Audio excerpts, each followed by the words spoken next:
Introducing the Sleep Styler, all while you sleep or while you play.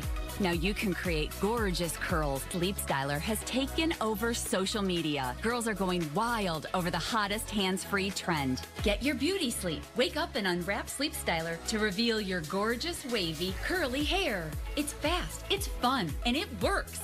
Just set, sleep, go, or set and play to have curls all day. You can achieve beautiful curls effortlessly. Enjoy silky, smooth, frizz-looking and feeling beautiful. Join the millions of girls who are sleep styling the easy way. Try it today for only $29.95.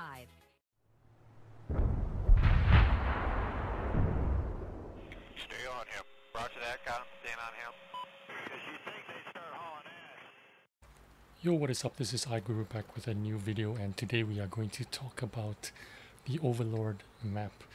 Now this map is one of the newest map that's been introduced in World of Tanks, and although it's not very new now, but still there are a lot of players that make the same mistake.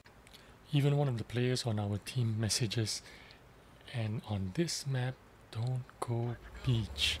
Now there's good reason for that comment.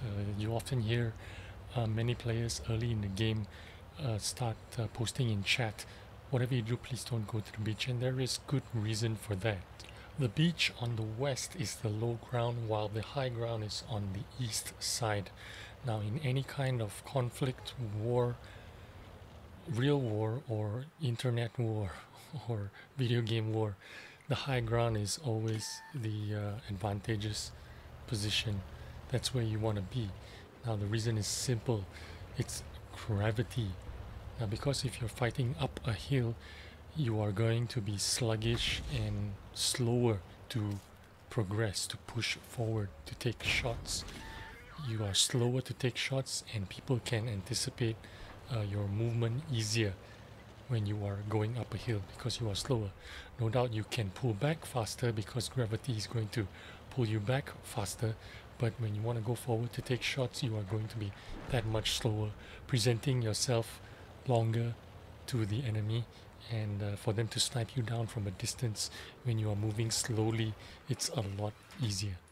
At this point in time, we haven't done too bad for ourselves. Most of our team is on the safe side on the higher ground. Only a handful of tanks are on the west side, like the Comet, the T-150 and the VK. Now I'm rolling in the 1357, which is a special grand final tribute tank from the first grand final days. It is a French autoloader with 8 shells that fire very rapidly. It plays very similarly to all the French autoloading tanks, starting from the Tier 6 12 AMX-12T, the Tier 7 1375, the Tier 8 whatever, and the 1390. Now other tanks that are similar to this would be the Bulldog and the 171. Now this tank does not, I was trying to pull up the map here for you guys to see, but then I didn't get the setting right. But anyway, I just move on with the commentary. But anyway, I am on the eastern flank and I'm trying to get the spots out for the rest of my team, but I am alone right here at the furthest corner with not much support except for the IS-6, and I can't really push forward to take on this T-44 on my own, as he has the 131 with him as well. So the best thing I can do right now is just spot and try to let my teammates lay down the fire on that guy when he pokes over. I see an opportunity to shoot the 131 a little bit there, and I've got to assume that I am spotted, and I am. So I make a move for it and run over to this side and turn around, because artillery is always in play, so you need to be able to avoid artillery if you can. I noticed the T-44 has pushed over to the bowl, and he has crested over the ridge to attack our IS-6, so I lay down fire on him while he is tracked there, and eventually he gets taken out. At the same time all this is going on, a enemy VKP on the beach has inched his way up and taken up the furthest ramp that takes you up to our cap circle. The UDIS shuts him down pretty easily, and it's time for me to push forward and kill this 131. However, as soon as I start making my run, there was a ping on the map signaling that Charioteer was coming up the same way the VK was. I immediately tried to put it in chat, let them come up. What my message to them was, let them up, it's easy to kill them, and we don't need to go down to the beach to try and contest the beach. Now there's nothing left much for me to do here except push forward and try to eliminate that 131.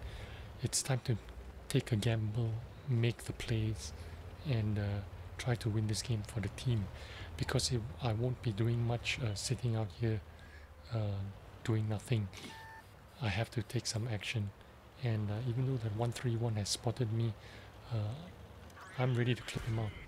So I get a little bit lucky here because I set him on fire and I didn't even have to empty my clip to kill him, and he was dead. I also had some support there, I guess. And I drive a little bit erratically here because I need to assume that I'm being spotted and targeted by the enemy artillery. And maybe I shouldn't have reloaded there, but I decided to anyway because I only had 2 shells in my magazine. And I managed to catch out this GW, but I can't clip him out. I decide to reload and move forward, chase after him, and then this Panther shows up. I shouldn't have reloaded there, but this is hindsight. It's always 2020, but I still have enough time to reload and unload on him, albeit I only had 6 shells left in my inventory, which means I didn't have a full clip out there when I unloaded on that Panther. Nevertheless, it was I still managed to land a few, and now I am on full AP shells because I've run out of APCR shells. Props to the IS-6 that paid attention and watched me push forward and also push forward to support me. Now even though he's on low HP, he's still a heavy tank and he is the top tier. He knows his responsibility. The least he can do is try to support me the best way he can, using his armor perhaps, try and survive as long as he can, and try to support me as I push forward. I am trying to hunt out the RT, expecting them to be somewhere around here, but they are nowhere to be seen. Now I proceed cautiously because I myself am a light tank and very susceptible to damage. I can be easily damaged by any number of tanks. In fact, any tank in this game can penetrate and kill me off very easily. Whether it be the artillery, the Panther, or the STRV, I need to be careful. I need to tread lightly. The I-6 has decided to cap, and this would force one of their defenders to return to base, maybe the Panther or the STRV, to come back for the reset. I go on RT hunting, but I notice the STRV is over here, so I decide to have a look at him. But he's pointing in this direction, which means it is not wise for me to go up there because he will be looking my direction. So I'm going to soldier on and I'm going to take the ramp up here. And the reason I do that is because it's the high ground and I can spot a little bit further in the distance if I take the high ground. And sure enough, the artillery is here. 3 shots into him should be able to finish him. Well done. And reload. Now one of the key ingredients in playing an autoloader is timing your reload. Knowing when to reload, like right now, is a good time because I want to make sure I have a full drum if I encounter any other kind of tank. And this autoloader only has like maybe 15 seconds reload time, so it doesn't take very long for me to reload. So if I have an opportunity to reload, I should do it. This GW has just fired and he knows his fate and salutes his gun in the air while he dies. And once again I reload and make sure that I'm ready to face anything.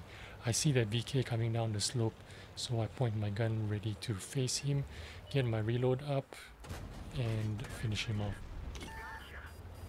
Now I'm going to make my way up this ramp, and again I am reloading, making sure I have a full drum if I meet anyone up here.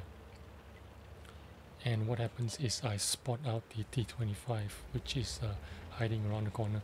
There isn't much he can do. He's already been spotted out earlier on, and that is the only cover he has. Again, he's fighting an uphill battle, so to speak. I've turned my tank around because I figure that he probably needs to chase me down and try to eliminate me, and sure enough that VK was chasing me. So I make a run for it. I don't want to take any more unnecessary damage. So I turn my turret here ready to face him, and here he comes. Unload on him. He spots me late, and he does manage to put a round into my back, but I am healthy enough to take a hit from him, so it's not a big deal. Once again I did a reload, and I need to be cautious coming up here because who knows, the T-25 might be here, and he is, and he was severely punished right there. He was nearly full HP, but the artillery punished him as he was spotted, and I managed to finish him off. Actually, I beat the artillery to it just a fraction of a second. I got the kill just before artillery landed the final another shot on him, which would have killed him. So it's only the STRV left to kill, and we have to first find him. So it's up to me, the J Panther, to spot them out, and we have 2 artilleries to support us if necessary. Now I still have half HP, and although half HP seems a lot, it's only like 450. He gets spotted out by the J Panther. I try to snipe him from here. I do have a pixel shot. I know I don't have enough time to close the distance and finish him off. I have to do as much as I can from this distance. And now that he's disappeared, I have no choice but to try to get as close to him as possible and finish him off. But I do have a feeling that the artillery will finish him off. So as I'm closing down the distance, getting ready for my final shot, I do need this for my Top Gun, and a blind shot from the M44 takes care of the STRV. He didn't bother to move, and too bad for him. The final verdict is Ace Tanker for me. I also got the Arsonist, Bruiser, Fighter, Fire 4 Effect, Pascucci's Medal, and Top Caliber on top of the Ace Tanker game. This was 3,238 damage, 5 kills, and 1,594 base XP. I also got 1,068 spotting damage for my troubles. So what is the lesson for today? The lesson is, don't go to the beach. Alright man, thanks for watching. I'll see you around. Bye.